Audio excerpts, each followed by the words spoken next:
Hello, kids. It's time for Bible Stories with Pastor Emmy at Kingswood, London. And guess who I've got today? Jedediah and Josie. Wave, guys.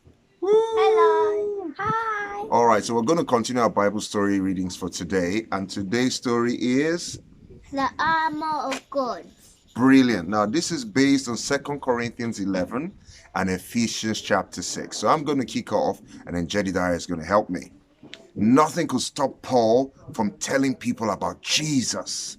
Not a shipwreck, not beatings, not even prison. And when Paul couldn't preach to the early Christians in person, he wrote them letters. Be strong in the Lord and in his power. Put on God's armor so that when Satan attacks you, you can stand strong and continue to trust and obey God. Paul told Jesus' followers.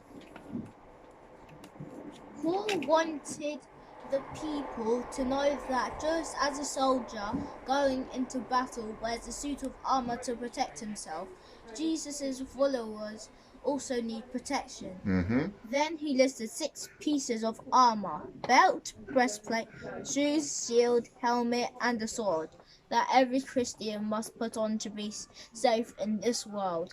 But these are not ordinary pieces of armor. No, these are pieces of armor stand for God's truth, righteousness, peace, faith, salvation, and the word of God. Then after God's people put on their armor, there is one more important thing they must do: pray. Pray. Paul knew that Satan will do everything he can to keep God's people from obeying and trusting God. The only way to win that battle is to put on the armor God gives us and pray for his help to keep us strong. Wow. Look at that. The armor of God. Did you get all the pieces of the armor? Jed told us you have to get the belt, the breastplate, the shoes, the shield, the helmet, and sword. And then he says the armor stands for truth, for righteousness, for peace, for faith, for salvation, and the word of God. Start every day by putting on the full armor of God so that you will be ready to obey and trust him. Remember that God is with you and that God is fighting for you. Isn't that a brilliant story, Josie? Yeah. The armor of God. Wow. Thank you so much, Josie and Jed. Now we've got a trivia for you.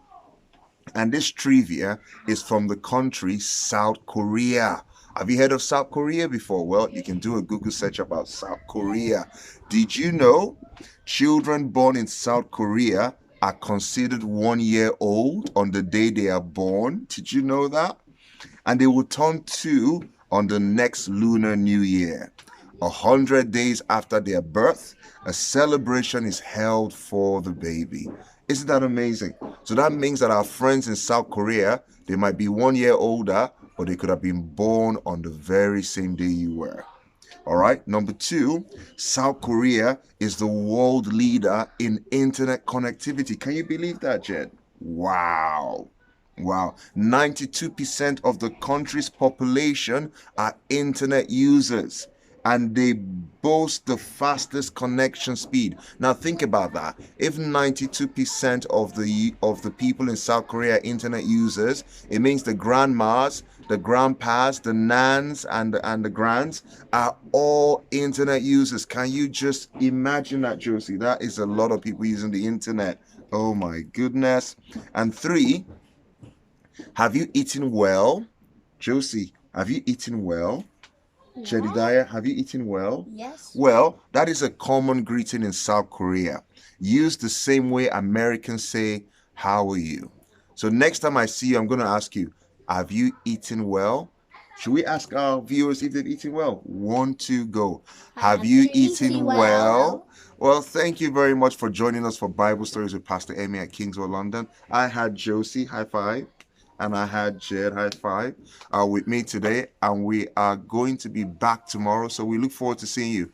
Bye for now. Bye, everyone. Bye.